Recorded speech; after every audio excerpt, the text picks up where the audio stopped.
আসসালামু আলাইকুম সবাইকে এস স্কুলের পক্ষ থেকে স্বাগতম। আশা করি সবাই ভালো আছেন, সুস্থ আছেন। তো প্রিয় বন্ধুরা, আজকে আমি যে বিষয়টি নিয়ে আলোচনা করব সেটি হচ্ছে ইংরেজি বর্ণমালাগুলো কীভাবে সুন্দর করে লিখতে হয়। আজকে ইংরেজি বড় হাতের বর্ণমালা এবং ছোট হাতের বর্ণমালাগুলো লিখে দেখাবো। তো আপনি যদি আমার চ্যানেলে নতুন হয়ে থাকেন, চ্যানেলটি অবশ্যই সাবস্ক্রাইব করে রাখবেন এবং বেল আইকনটি বাজিয়ে দিবেন। পাশাপাশি একটি লাইক করে রাখবেন যাতে পরবর্তী ভিডিওগুলো আপনি সহজে পেয়ে যেতে পারেন। তো শুরু করা যাক। প্রথমে আমরা এই লিখব, হয়ে গেল এ। ছোট হাতের লিখব, তারপর বি লিখব। বি লিখতে হলে কি করতে হবে? সোজা একটি টান দিয়ে এভাবে,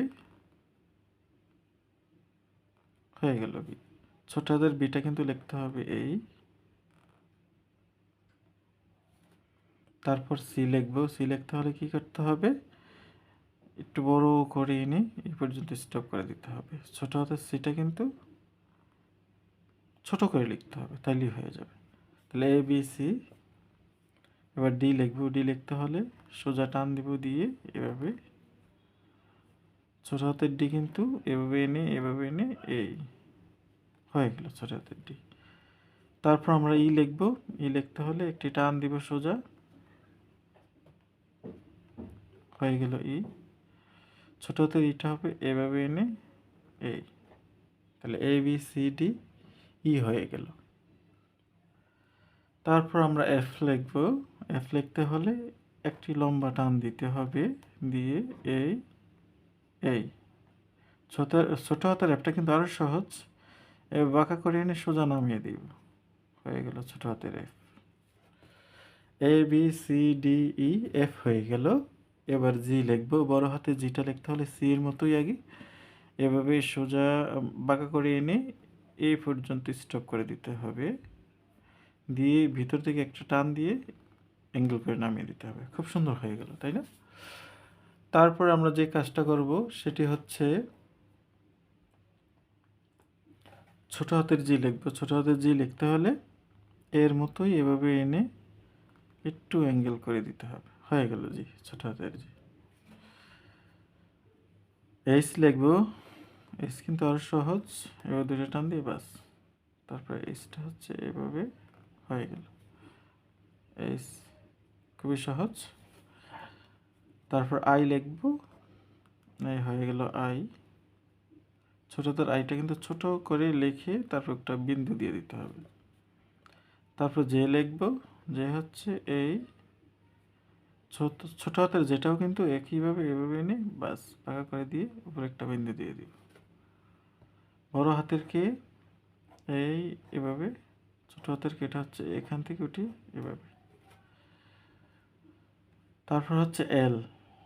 এলটা লিখতে হলে এভাবে সোজা এনে একটু উপর দিকে বাঁকা করতে হবে। একটা লম্বা টান দিলে ছোট হাতের এল হয়ে গেল। তাহলে আমরা এল পর্যন্ত লিখলাম। তারপর হচ্ছে এম লিখবো। এমটা কিন্তু আরও সহজ। এভাবে এনে আবার নামাবো, আবার উপরে উঠাবো, আবার নামাবো, হয়ে গেল এম। ছোটদের এমটা হচ্ছে এভাবে এভাবে এইভাবে, খুবই সহজ। একটু ফলো করলে কিন্তু হয়ে যায়, বর্ণগুলো অত কঠিন না।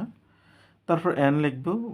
বড় হাতের এনটা হচ্ছে এভাবে নামিয়ে এখান থেকে আবার সোজা উঠাবো, হয়ে গেল বড় হাতের এন।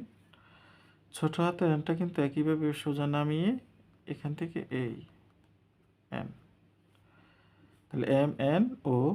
বড় হাতের ওটা বড়ই হবে, ছোট হাতের ওটা হবে কিন্তু ছোট।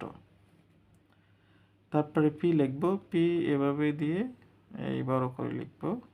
ছোট হাতের পিটা একটু ছোট করে লিখব, হয়ে গেল পি। তারপর কিউ লিখব। কিউ লিখতে হলে কি করতে হবে?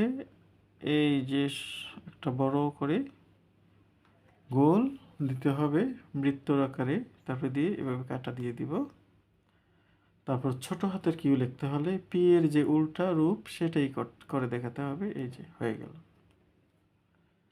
তারপর আর লিখবো। বড় হাতের আর লিখতে হলে পি এর মতো এভাবে দিয়ে এখান থেকে এভাবে।